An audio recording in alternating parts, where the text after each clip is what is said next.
আবারও ফিরে এসেছে করোনা আতঙ্ক। হঠাৎ করে বাড়ছে আক্রান্তের সংখ্যা। জনস্বাস্থ্য বিশেষজ্ঞরা বলছেন, নতুন ধরনের এই করোনায় মৃত্যু ঝুঁকি কম হলেও ভোগাতে পারে বয়স্ক এবং বহু রোগে আক্রান্তদের।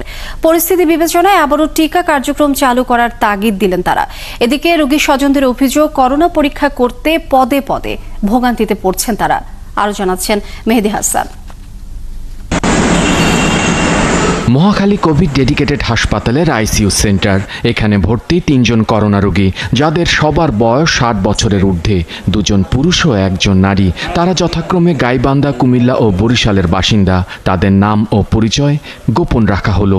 স্বজনরা বলছেন, কেউ ডায়াবেটিস, কেউ হৃদরোগে বা কেউ লিভার সহ নানা রোগে ভুগছিলেন।